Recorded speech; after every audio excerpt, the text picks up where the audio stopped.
안녕하십니까. 박 대표 무크 채널을 운영하고 있는 박 대표 인사드리겠습니다. 반갑습니다. 네. 며칠 전에 스타트업 기업 채용 박람회를 강남에서 진행을 했었습니다. 서울 강남에서.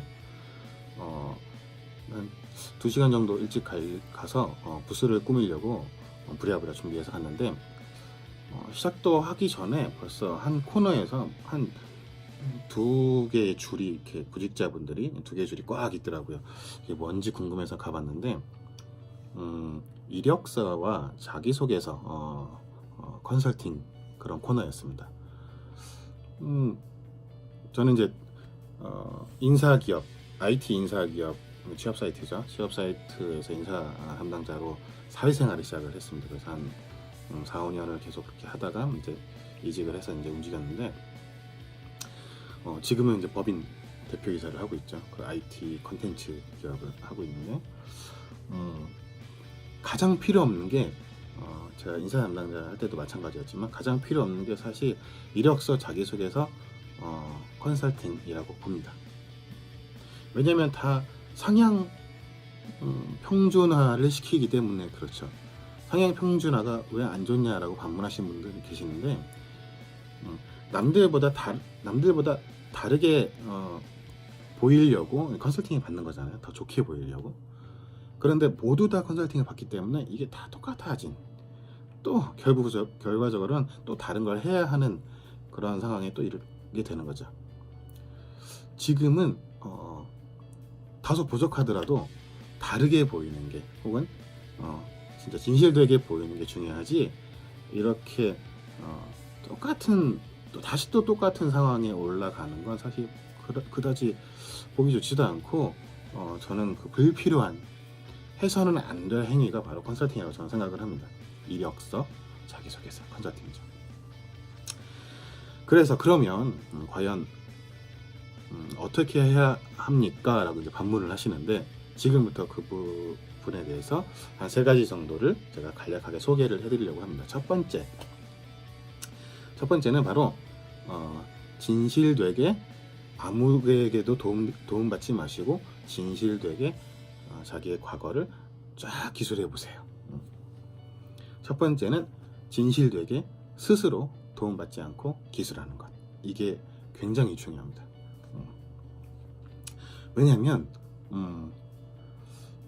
이렇게 좀 부풀려지거나, 혹은 조금 더 다른 표현이 들어가서 좀 다르게 보이거나, 혹은 이렇게 약간은 거짓된 표현이 조금이라도 들어간다면, 설령 합격하고 면접까지 합격한다 하더라도 이렇게 OT와 OJT, 그리고 부서장 면담을 통해서도 그게 금방 드러납니다. 그래서 좀 진실되게 표현해달라고, 제가 진실되게 하려면 좀 자기가 쓰는 연습을 많이 할 필요가 있다, 이런 말씀을 드리는 거고요.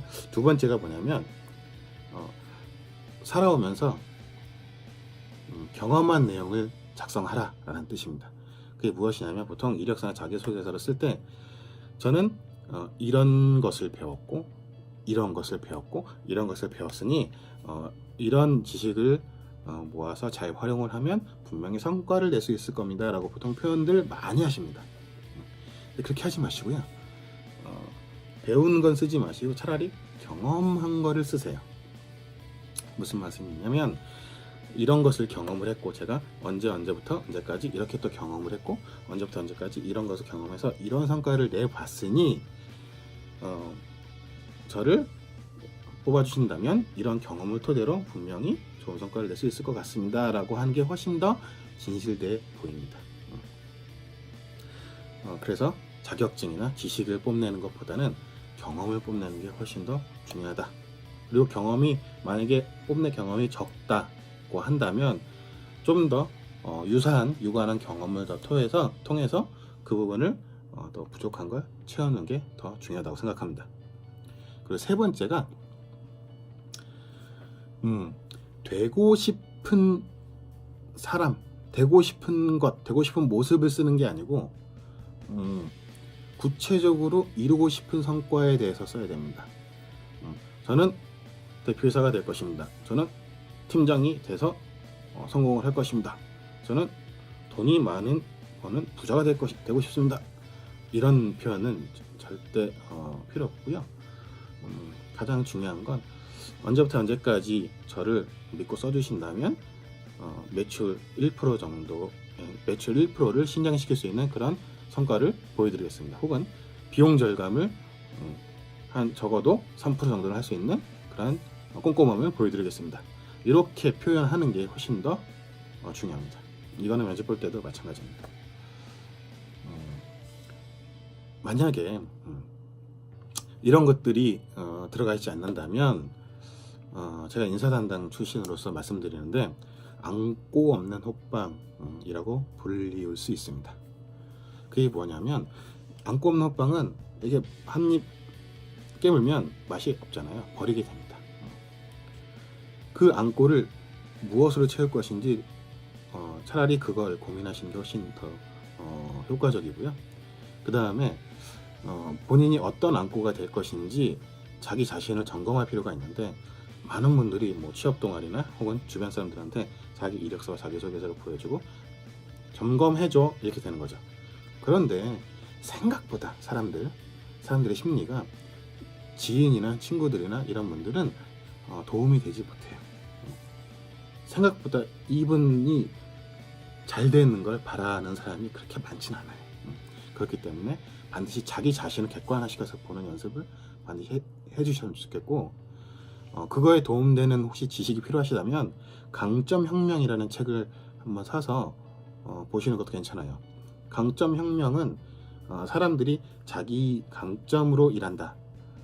그 전제 조건 하에 강점이 무엇인지 강점이 5가지를 파악하는 그런 책인데요. 그 책을 통해서 자기 자신의 강점이 무엇인지 보는 것도 나쁘지 않습니다. 자, 그래서 다시 정리를 해드리자면 첫 번째 전제 조건이 이력서, 자기소개서, 컨설팅은 절대 받아서는 안 된다. 이게 제 주장이고요.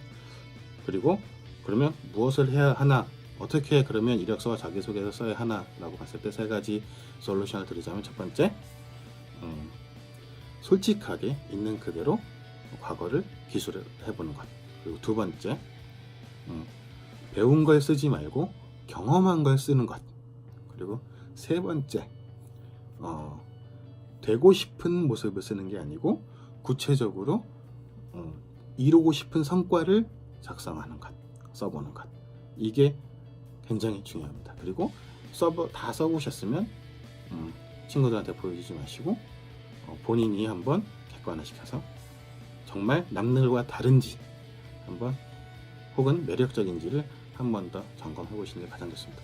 다른 걸 보는 순간, 똑같은 문구를 쓰는 순간 또 평범해지고 다르지 않다는 것 여러분들이 아실 겁니다. 노하우라는 건, 혹은 매력적인 이력서나 자기소개서라는 건 입 밖으로 꺼내거나 보여지면 그때부터는 또 평범해지는 겁니다. 그러니까 스스로 많은 노하우를 가질 수 있도록 계속 노력하시는 게 더 좋다고 봅니다. 운이 좋아서 합격하신 분들이 있을 수도 있어요. 그분들은 1년을 버티기가 어렵습니다. 그 경력자들 이력서를 볼 때 뭐 4개월짜리, 6개월짜리, 1년짜리, 1년 2개월짜리 이렇게 막 오는데요. 다 버리기입니다. 인사담당자들 입장에선 차라리 3년, 2년, 적어도 2년, 5년 이런 이력서가 있으면 얼른 뽑죠. 이 사람이 다소 하더라도. 근데 막 4개월, 6개월, 막 9개월 이렇게, 혹은 1년, 2개월 이렇게 되는 사람들은 사실 이렇게 뽑진 않아요. 특히 1년짜리 이력서도 사실 이렇게 뽑질 않아요. 왜 그러냐면 이분들은 퇴직금만 받고 그냥 떠나시려고 하는구나 이런 생각을 해요. 그러니까 한 적어도 2년 혹은 1년 뭐 8개월, 7개월, 그 다음에 뭐 3년, 5년, 10년이라면 더 좋겠죠.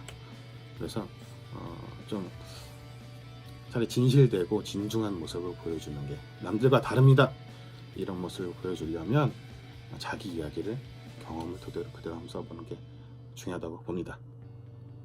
이 시간 끝까지 이 영상 봐주셔서 감사하고요. 더 도움되는 영상으로 찾아뵙겠습니다. 감사합니다. 화이팅!